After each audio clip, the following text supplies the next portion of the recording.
आपके फंक्शन की parameter list में हमेशा आखिरी में लगेंगे।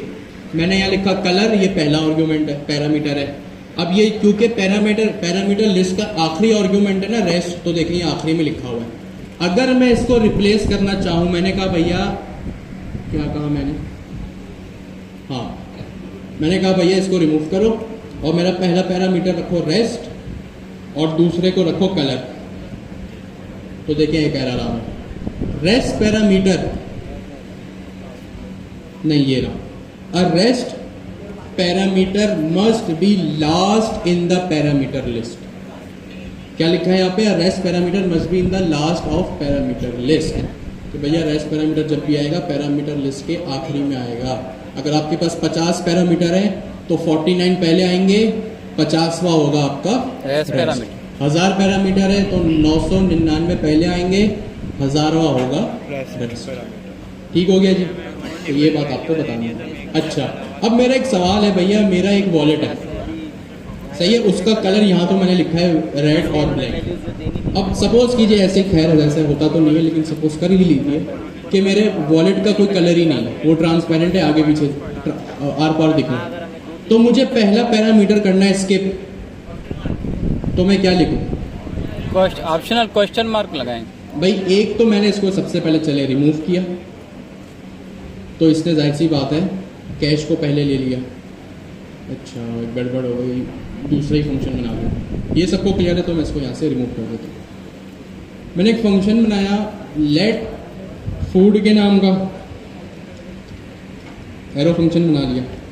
यहाँ पे मैंने एक पैरामीटर दे दिया नेम के नाम का और एज के नाम का। आपको पता है इनकी टाइप्स क्या होंगी, यहाँ पे मैंने लिखा कंसोल डॉट लॉग नेम और एज।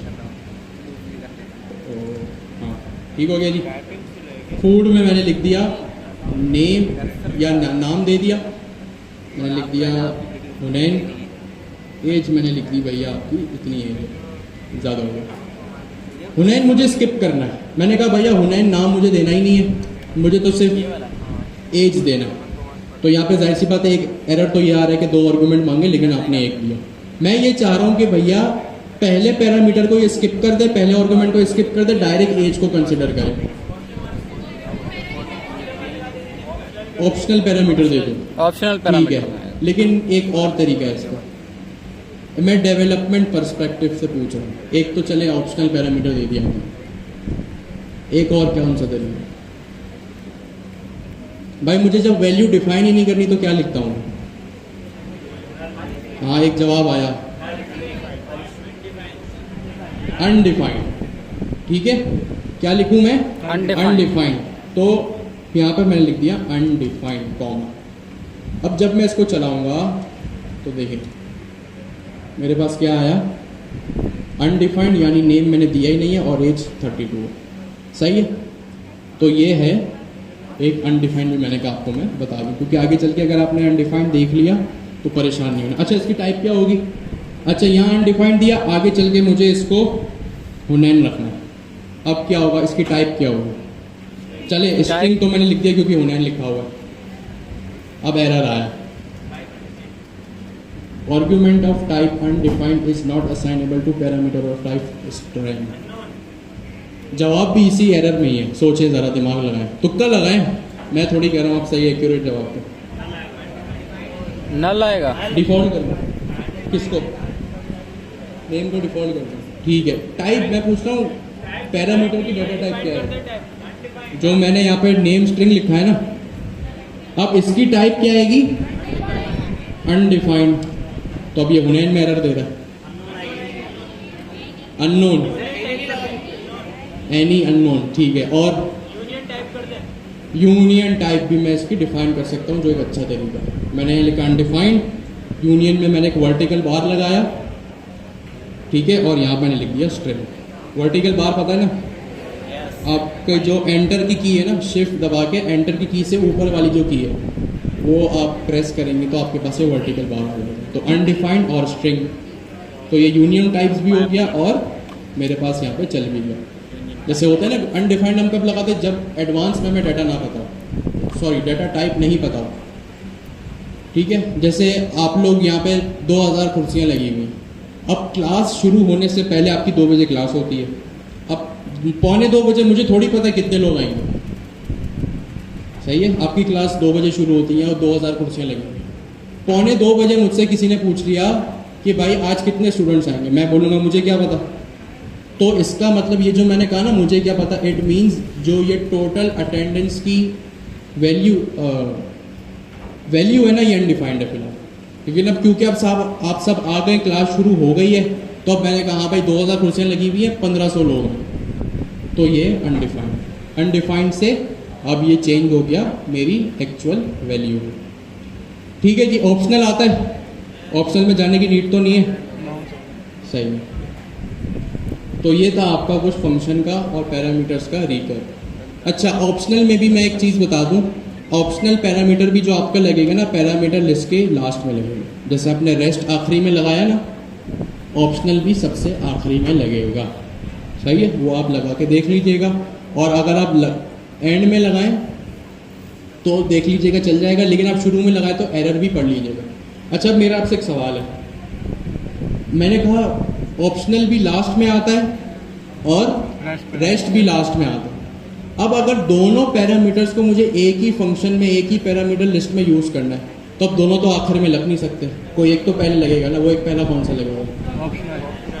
ऑप्शनल पहला लगेगा कि रेस्ट पहला लगेगा? ऑप्शनल पहला लगेगा, ठीक है।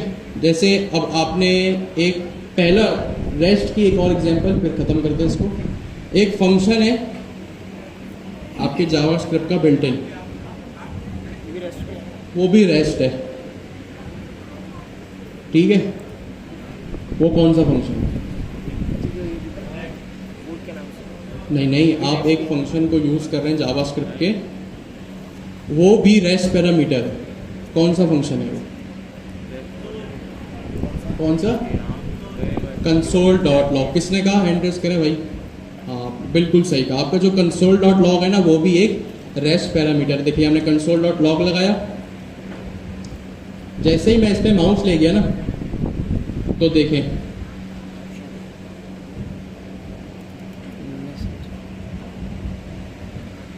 यह देखें इसकी टाइप क्या आ रही है मेरे पास? Optional parameter. यानी console.log भी आपका एक वो फंक्शन है जो अनलिमिटेड आर्ग्यूमेंट्स को एक्सेप्ट करता है।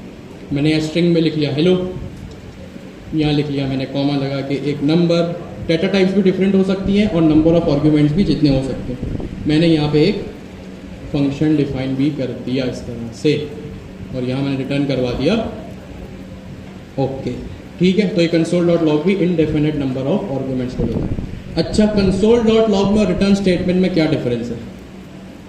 अच्छा, रिटर्न स्टेटमेंट होता क्या है?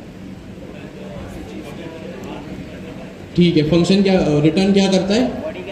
मैंने यहाँ पे लिखा console.log, सॉरी एक फंक्शन बनाया const ऐड का, एरो फंक्शन बना लें या फंक्शन का कीवर्ड बना लें, एक ही बात है। रिटर्न करवा दिया मैंने यहाँ पे किसको?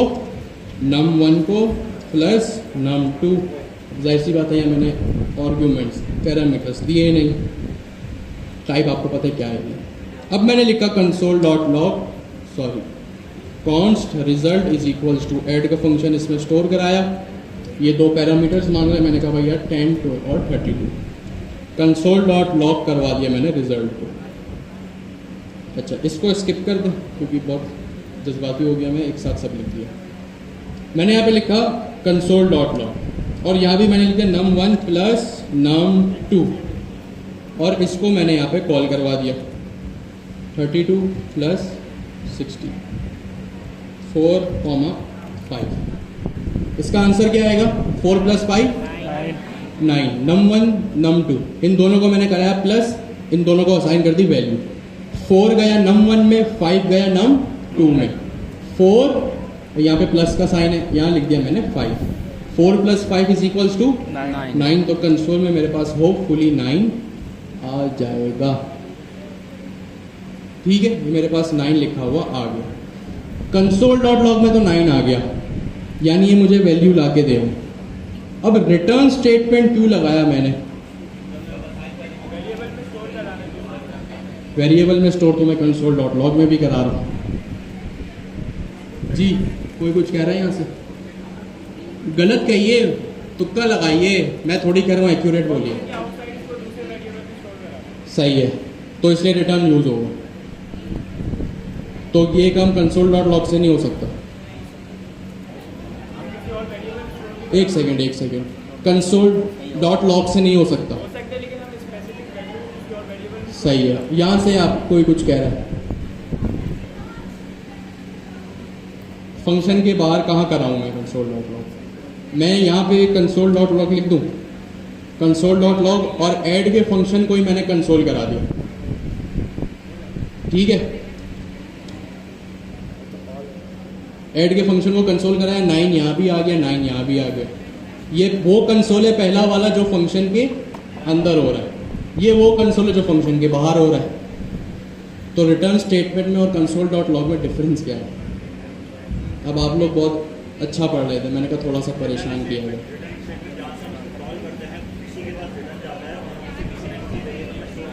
सही है, तो कंसोल डॉट लॉग में ये नहीं हो सकता, नहीं हो सकता। ठीक है, और अच्छा एक बात तो तय हो गई यहाँ पे। अच्छा, अब ये आपने जो कहा मैं पहले वो कर देता हूँ, इसको मैं करता हूँ रिमूव, बल्कि कमेंट करता हूँ, और अब मैं यहाँ पे लिखता हूँ कॉन्स्ट ऐड या result is equals to add. यहाँ पे मैंने इसको स्टोर करा दिया। मैंने क्या किया, एक ऐड के फंक्शन को एक वेरिएबल में स्टोर कराया। अब ये मुझसे जाहिर सी बात है आर्गुमेंट्स मांग रहा है, मैंने लिखा 10, 10 यानी 10 + 10 करो। इसको मैं फिलहाल यहाँ से रिमूव कर दूँ। कंसोल डॉट लॉग किया मैंने, और रिजल्ट को मैंने यहाँ पे कंसोल करा दिया। अभी मेरे पास सिर्फ एक ही कंसोल है जिसमें ऐड का फंक्शन लिखा हुआ है। ये ऐड का फंक्शन है, इसको मैंने रिजल्ट के वेरिएबल में स्टोर करा दिया, और यहाँ इसको मैंने कंसोल डॉट लॉग करवा दिया। इसको मैं चला लेता हूँ भाई। यहाँ भी मेरे पास 10 + 10 20 आ गया। यानी एक बात तो साफ हो गई, कंसोल डॉट लॉग भी वैल्यू ला के दे रही है, और रिटर्न स्टेटमेंट भी मुझे वैल्यू लाकर दे रही है इस तरह से। ठीक है, लेकिन दोनों में अभी भी डिफरेंस क्लियर नहीं हुआ। अच्छा, अब कुछ स्टूडेंट्स ये कह रहे हैं कि मैंने रिटर्न यहाँ पे इसलिए लगाया क्योंकि मैं इस ऐड के फंक्शन को एक वेरिएबल में स्टोर कर रहा हूँ, तो मुझे रिटर्न स्टेटमेंट लगाना लाजमी है। सही है, क्या हो रहा है यहाँ पे? मैंने एक ऐड का फंक्शन लगाया, उसको मैंने रिजल्ट के पैरामीटर में स्टोर कर दिया और उसको कंसोल करा दिया। तो इसलिए ज़रूरी है कि भाई रिटर्न का कीवर्ड हटा। अगर मैं रिटर्न का कीवर्ड हटा दूँ तो क्या ये चलेगा? मेरे पास ये अनडिफाइंड आएगा। ठीक है, तो अब कंसोल डॉट लॉग में, और अब मैं इस कंसोल डॉट लॉग को भी ओपन कर लेता हूँ ताकि डिफरेंस समझ आए। कंसोल डॉट लॉग में मेरे पास 10 + 10 = 20 आ गया, लेकिन रिटर्न स्टेटमेंट वाला जो मेरा कंसोल है ना, ये पहला कंसोल है जिसमें 10 + 10 आ गया, दूसरा कंसोल है उसमें मेरे पास क्या आ गया? अनडिफाइंड आ गया। लेकिन रिटर्न स्टेटमेंट और कंसोल डॉट लॉग में डिफरेंस क्या है? आसान लफ्जों में, ये जो कंसोल डॉट लॉग है ना, ये तो आपको वैल्यू ला के दे रहा है, प्लस ये रिटर्न स्टेटमेंट भी आपको वैल्यू लाकर दे रहा है। ये बात तो क्लियर हो गई। अब इनका डिफरेंस समझिए। देखिए, कंसोल डॉट लॉग जो होता है ना, सॉरी जो रिटर्न स्टेटमेंट होता है, जब आप जावा स्क्रिप्ट के इस कॉलर फंक्शन को, जब ये फंक्शन कॉल होता है ना तो इसको कहते हैं कॉलर। ठीक है, जब ये फंक्शन कॉल होता है इसको क्या कहते हैं? कॉलर। जब ये आप कॉलर लगाएंगे ना तो रिटर्न स्टेटमेंट काम आएगी। इसका मतलब ये है कि जब आपको जावा स्क्रिप्ट के फंक्शन से वैल्यू चाहिए हो, जावा स्क्रिप्ट के फंक्शन से वैल्यू चाहिए हो, तो आप एक रिटर्न स्टेटमेंट लगाते हैं, और कंसोल डॉट लॉग भी आपको वैल्यू गेट करने के लिए काम आता है। लेकिन दोनों में हल्का सा डिफरेंस ये है कि जो कंसोल डॉट लॉग होता है ना, वो हम डेवलपर्स के लिए, वो हम इंसानों को वैल्यू रीड कराने के लिए होता है। कंसोल डॉट लॉग हम इंसानों को, हम डेवलपर्स को वैल्यू रीड करवाने के लिए होता है। लेकिन जो ये रिटर्न स्टेटमेंट होता है ना, ये जावा स्क्रिप्ट के कॉलर को वैल्यू रीड कराने के लिए होता है, रीड और गेट कराने के लिए होता है।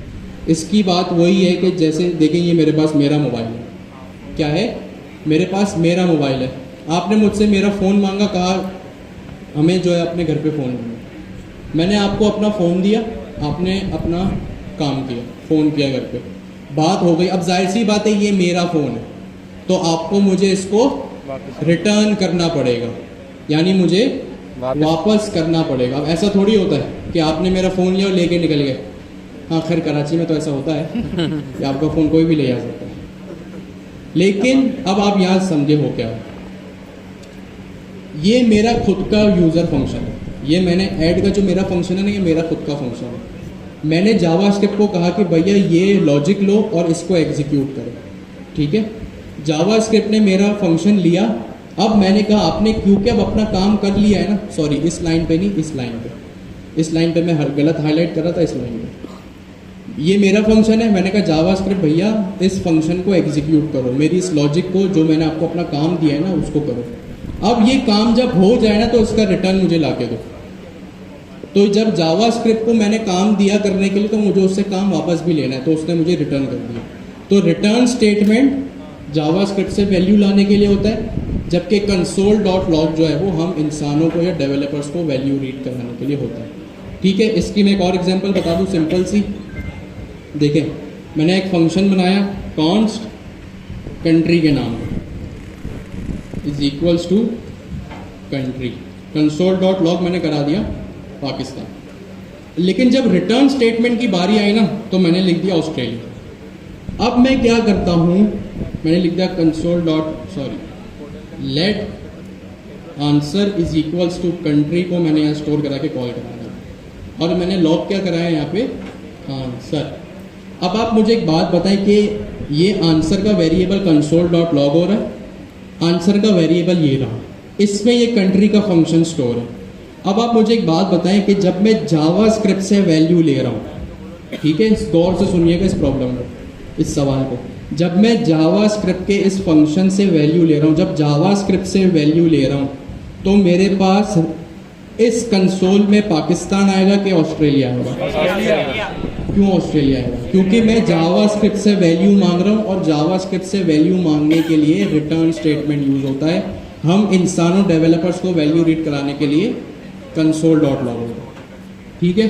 तो अगर कभी भी आइंदा फ्यूचर में आपके पास अनडिफाइंड है तो आपने सबसे पहले चेक ये करना है कि आपने रिटर्न लगाया नहीं लगाया। तो देखें ये तो मेरा पहला वो कंसोल है जो मैंने अपने आप को पढ़ाने के लिए बताया। अब यहाँ पे मैंने लिख दिया पूरी स्पेलिंग पाकिस्तान, ये इस तरह से, ठीक हो गया जी, मैंने लिख दिया पाकिस्तान। ये मुझे as an individual as a developer value read कराने के लिए यूज होगा। लेकिन अगर मुझे जावास्क्रिप्ट से अपनी कैलकुलेटेड वैल्यू चाहिए ना तो उसके लिए रिटर्न स्टेटमेंट लगाना पड़ेगा। अब जावास्क्रिप्ट कहता है भैया जब मुझसे वैल्यू चाहिए तो रिटर्न लगाना लाजमी है, वरना मैं वैल्यू नहीं दूंगा। सही है, तो ये डिफरेंस है रिटर्न में और console.log में। स्टूडेंट्स इसमें काफ़ी कंफ्यूज होते हैं, तो मैंने यहाँ पे इसको लिख लिया। यहाँ पे मैं इसको भी चेंज कर लेता हूँ और यहाँ पे मैं USA लिख लेता हूँ। अब रिटर्न में जावास्क्रिप्ट से कौन सी वैल्यू आएगी? USA, ठीक है जी। रिटर्न स्टेटमेंट का और console.log का डिफरेंस अपने बराबर वाले से डिस्कस करें। ये रहा इसका कोड आपकी स्क्रीन पे।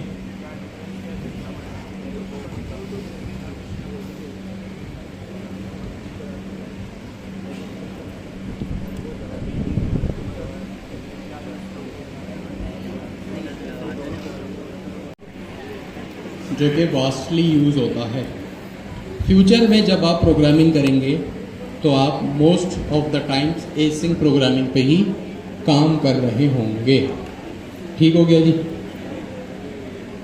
अच्छा,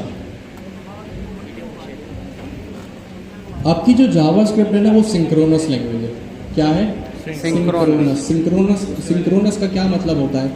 एक के बाद एक चीज़ एग्जीक्यूट होती है विदाउट एनी डिले। सिंक्रोनस का क्या मतलब होता है? एक के बाद एक चीज़ एग्जीक्यूट होती है विदाउट एनी डिले। अब मैं यहाँ स्क्रीन पे एक कोड लिखूँ console.log 1 2 3 4। इस कोड का आउटपुट क्या होगा? 1 2 3 4 होगा,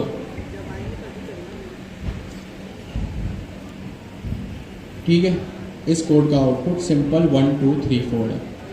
ठीक है, अब मैं यहाँ पे एक फंक्शन बना लूँ। फंक्शन मैंने बनाया ऐड, रिटर्न मैंने करवाया यहाँ पे 5 मल्टीप्लाई बाय 5, लेट ऐड, और यहाँ पे कंसोल डॉट लॉग रिजल्ट। ठीक है जी, तो अब आपने क्या देखा, अब इसका आउटपुट क्या होगा, इसका आउटपुट क्या होगा 1 2 3 4 25। सही है, पहले 1 चलेगा, 2 चलेगा, 3 चलेगा, 4 चलेगा। अच्छा, आपकी जो जावास्क्रिप्ट की लैंग्वेज है ना, ये होती है इंटरप्रेटेड लैंग्वेज, यानी लाइन बाय लाइन चलती है और कॉलम बाय कॉलम चलती है। ये होती है इंटरप्रेटेड लैंग्वेज, और इसका मतलब ये है कि इसमें जो कोड होता है ना वो सिंक्रोनस होता है। सिंक्रोनस का क्या मतलब है, जो लाइन बाय लाइन चले। पहले ये एग्जीक्यूट होगा, फिर ये 1 2 3 4, ये 4 कंसोल एग्जीक्यूट हो गए। इसके बाद मेरा एक फंक्शन है जो कि 2 नंबर्स को ऐड कर रहा है, 5 मल्टीप्लाई बाय 5। इसका क्या आंसर होगा 25। तो कंसोल में क्या आउटपुट आएगा 1 2 3 4 और 25। इस तरह से, इस तरह के कोड को कहते हैं सिंक्रोनस कोड। क्या कहते हैं, सिंक्रोनस, यानी जो विदाउट एनी डिले चले। अब एक तरह का कोड होता है आपके पास एसिंक्रोनस। क्या होता है एसिंक्रोनस का मतलब जिसकी एग्जीक्यूशन में थोड़ा सा डिले आए, जिसकी एग्जीक्यूशन में थोड़ा सा डिले आए वो होता है एसिंक्रोनस कोड। अब किस तरह के कोड में थोड़ा सा डिले आता है, जैसे आपने मंगवाया कोई डेटाबेस से डाटा। डेटाबेस क्या होता है, जहाँ पे आपकी वेबसाइट का डाटा रखा हुआ होता है। सही है, अब कहीं एक्सटर्नल जगह से डाटा मंगवाने में है ना कुछ टाइम लगता है। कुछ टाइम का मतलब वो मिली सेकेंड्स भी हो सकता है और कुछ सेकेंड्स भी हो सकता है, 2-4 सेकेंड का टाइम भी हो सकता है। सही है, अब जिस कोड के एग्जीक्यूशन में थोड़ा सा टाइम लगे ना, जावास्क्रिप्ट उसके लिए रुकता नहीं है, क्योंकि जावास्क्रिप्ट तो हमारी सिंक्रोनस लैंग्वेज है। ठीक है, जावास्क्रिप्ट हमारी सिंक्रोनस लैंग्वेज है, यानी कोड फौरन चलता है। अगर बीच में कोई ऐसा टास्क परफॉर्म हो रहा है जिसको चलने में थोड़ा सा टाइम लग रहा है, एग्जीक्यूशन में डिले आ रहा है, तो वो कहलाया जाएगा एसिंक्रोनस टास्क। सही है, अब वो किस तरह का टास्क हो सकता है, जैसे हमने डेटाबेस से कोई डाटा मंगवाया, उसको चलने में थोड़ा टाइम लगेगा, तो वो एसिंक्रोनस हो गया। ठीक है, अब ये चलता कैसे, अभी तो सिंक्रोनस कोड है, लाइन बाय लाइन हर चीज़ चल रही है, किसी को चलने में कोई डिले नहीं है।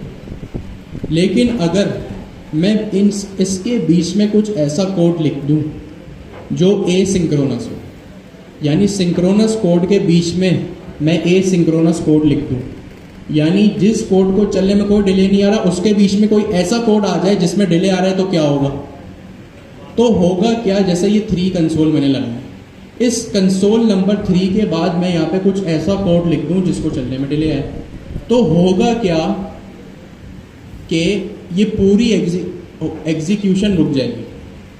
सही है, ये पूरी एग्जीक्यूशन रुक जाएगी और मेरी एप्लीकेशन की परफॉर्मेंस खराब हो जाएगी। इस चीज़ को टैकल करने के लिए हमारे पास एक चीज़ होती है कॉल बैक क्यू और कॉल स्टैक। सही है, अच्छा अब ये जो चीज़ जिसको चलने में डिले आएगा ना, वो चलती है कॉन्करेंटली। कॉन्करेंटली का मतलब एक साथ, पैरेलल, यानी वो कोड भी एक साथ चलेगा जो सीक्वेंशियल चल रहा है, और वो कोड भी एक साथ चलेगा जिसको चलने में टाइम लग रहा है, एग्जीक्यूशन में जिसके डिले आ रहा है। अच्छा, अब इसको हम करके देखते हैं। अब हमारे पास 2 चीज़ें होती है, एक होता है कॉल स्टैक, एक होता है कॉल बैक क्यू। क्या होता है, कॉल स्टैक और कॉल बैक क्यू। इसको आप यूँ याद रखें कि जावास्क्रिप्ट में 2 बंदे रखे हुए। ठीक है, एक है कॉल स्टैक, एक होता है कॉल बैक क्यू। कॉल, ये जो आपका सिंक्रोनस कोड है ना इस तरह का, ठीक है, ये क्या है आपका सिंक्रोनस कोड है। कॉल स्टैक में वो कोड जाता है जो कि आपका सिंक्रोनस होता है, यानी जिसको चलने में कोई डिले नहीं आता। जिस कोड को चलने में कोई डिले ना है वो सिंक्रोनस है, और वो सीधा सीधा कहाँ जाता है, कॉल स्टैक में। कॉल बैक क्यू में वो कोड जाता है जो जिसको चलने में थोड़ा सा डिले आए। यहाँ मैंने लिख दिया सिंक, सिंक मतलब सिंक्रोनस, नहीं यू नहीं यू। सिंक्रोनस कोड कहाँ जाता है, कॉल स्टैक में, और एसिंक्रोनस कोड कहाँ जाता है, call back Q. Call back Q में। अच्छा, ऐसा क्यों होता है भाई? मैं यही कर लेता, मुझे क्या ज़रूरत थी मैं एक और बंदा जावास्क्रिप्ट को बोलूँ हायर कर। ठीक है। अच्छा, अब आप सुनिए, आप अटेंडेंस लगाने आते हैं, आप क्लास में आते हैं, सबसे पहला काम आप क्या करते हैं? अटेंडेंस लगाते हैं। अब आपने यहाँ से लेके समझिए उस गेट तक आपने लाइन लगाई हुई है, यानी 1500 लोग खड़े हुए। अब समझिए, आपका जो अटेंडेंस लगाने का टास्क है ना, ये है सिंक्रोनस टास्क। क्या है? Synchronous task. यानी एक स्टूडेंट आएगा, फौरन कार्ड दिखाएगा, उसकी अटेंडेंस लग जाएगी। दूसरा आएगा, कार्ड दिखाएगा, अटेंडेंस लग जाएगी। तीसरा अपना कार्ड दिखाएगा, अटेंडेंस लग जाएगी। इट मीन्स अटेंडेंस लगाने का काम सिंक्रोनस टास्क है। और आपका जो ये टास्क है ना, जो ये आपकी एक्सरसाइज है अटेंडेंस लगाने की, ये होगी कॉल स्टैक। ये जाएगी कहाँ? Call stack. यानी आप लोग जो एक लाइन बनी हुई ना आपकी, वो कॉल स्टैक है। अब ए सिंक्रोनस टास्क। अब एक ऐसा स्टूडेंट आया जिसकी अटेंडेंस लगने में थोड़ा सा टाइम लग रहा है। ठीक है, एक स्टूडेंट आया, उसकी अटेंडेंस लगने में टाइम लग रहा है। अब एक ज़रूरत क्या है कि आपका कार्ड आपके हाथ में होना चाहिए। तो सिंक्रोनस टास्क है, आपने कार्ड दिखाया, स्कैन किया, सिंक्रोनस हो गया, फ़ौरन अटेंडेंस लग रही है, यानी चलने में कोई डिले नहीं आ रहा।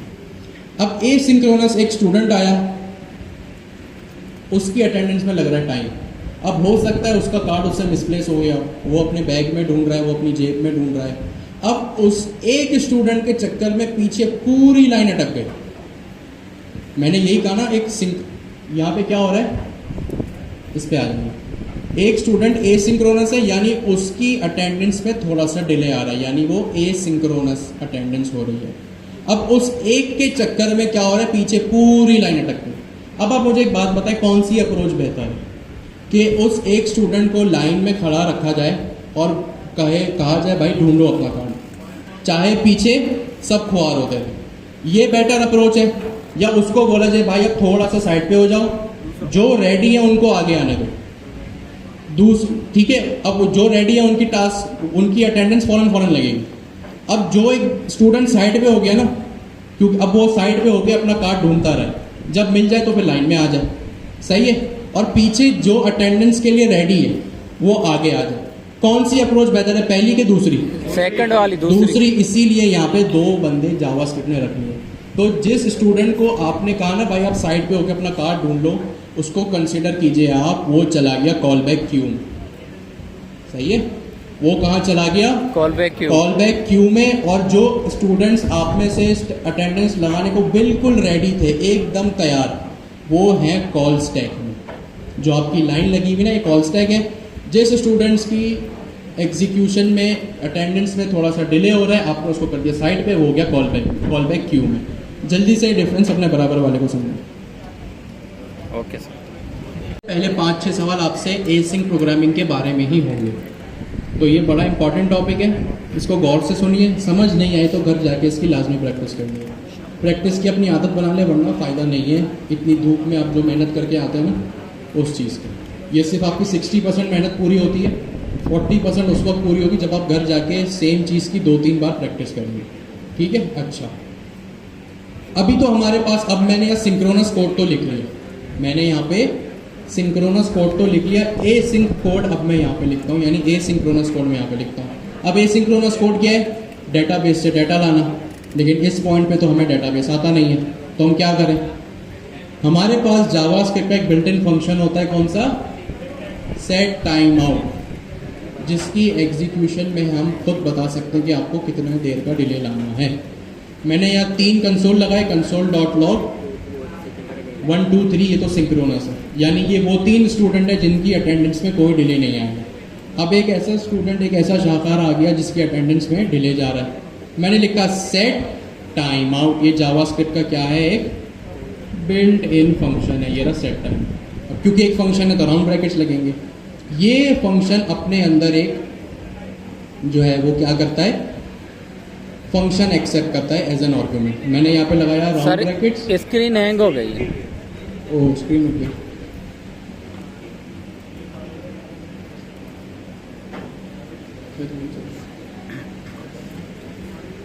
Set token source.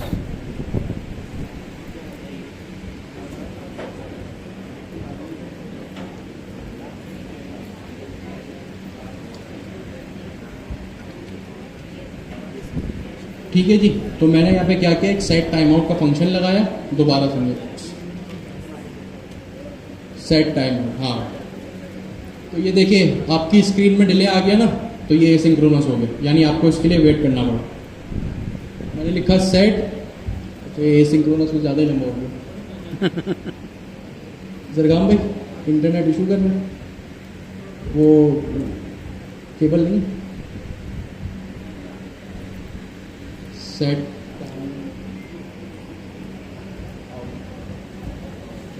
अच्छा ठीक है, चलो थोड़ा तो चल रहा है। लिखा सेट टाइम आउट। अब ये क्योंकि अपने अंदर क्या करता है, एक और फंक्शन को एक्सेप्ट करता है एज एन आर्गुमेंट। ठीक है, तो इस तरह से मैंने यहाँ पे एक एरो फंक्शन लिख लिया। अभी तो ठीक चल रहा है, जब मसला होगा तो बताऊंगा।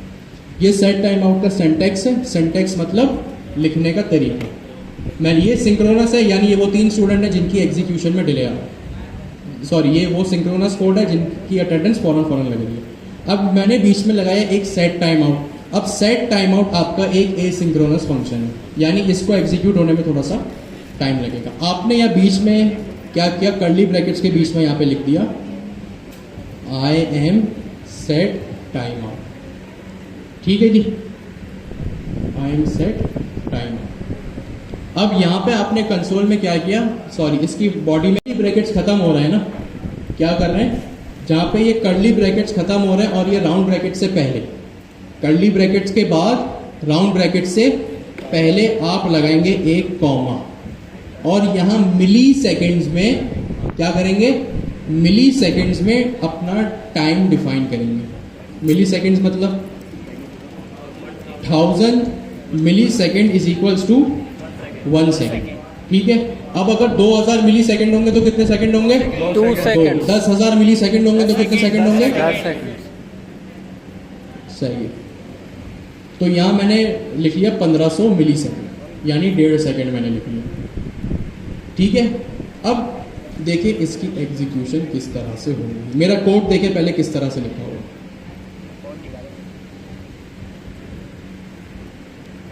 थोड़ा सा इसको जूम आउट करूँ।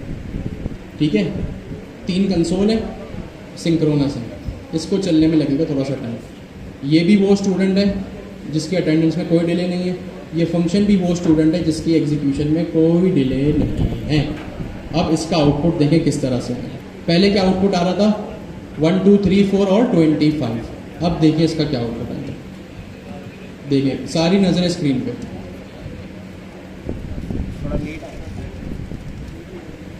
अच्छा, अब आपने 2 चीजें नोट की। सबसे पहले तो देखिए ये आई एम सेट टाइम आउट सबसे आखिरी में आया। पहले मेरी सारी चीजें चल गई 1 2 3 4 एंड 25 जो पहले था, और आई एम सेट टाइम आउट कब आया, सबसे आखिरी में। अभी आखिरी में क्यों आया भाई, इसको तो मैंने तीसरे कंसोल के बाद लगाया, तो उसूलन तो इसको इस 3 के बाद आना चाहिए था ऐसा टाइम, क्योंकि मैंने 1500 मिली सेकेंड्स का यहाँ पे डिले दिया हुआ है। ठीक है, यहाँ पे मैंने क्या किया है, 1500 मिली सेकेंड्स का मैंने डिले दिया हुआ है। इट मीन्स इस स्टूडेंट के अटेंडेंस में टाइम लग रहा है। तो हमने क्या कहा, भाई आप साइड पे हो जाओ, आपके चक्कर में पीछे सब परेशान हो गए। तो अब जब ये स्टूडेंट साइड पे हो गए ना, तो सारे सिंक्रोनस पहले आ गए। सही है, सारे सिंक्रोनस 1 2 3 4 और 25 सारे सिंक्रोनस स्टूडेंट्स की अटेंडेंस पहले हो गई।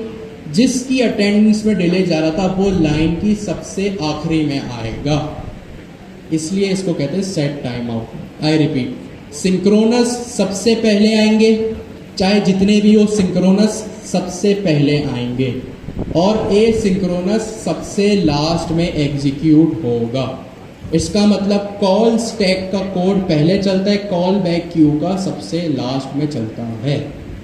ठीक है जी, अब इसकी एग्जीक्यूशन, अब आपने ये तो देख लिया 1 2 3 4 और 25 और आई एम सेट टाइम आउट। अब आप देखें, मैं जैसे ही एंटर प्रेस करूंगा ना, सिंक्रोनस कोड तो पहले ही आ जाएगा, लेकिन सेट टाइम आउट वाला ए सिंक्रोनस वाला सबसे आखिरी में आएगा। गौर से देखिएगा, ये मैंने कर दिया एंटर प्रेस, देखें 1 2 3 4 25 फौरन आ गया, लेकिन सेट टाइम आउट बाद में आया। क्यों आया, क्योंकि यह 1500 सेकंड का मैंने डिले किया। ठीक है, तो ये है सिंक्रोनस और ए सिंक्रोनस। जल्दी से अपने इस कोड को कॉपी करें, अगर कोई सवाल है तो पूछें।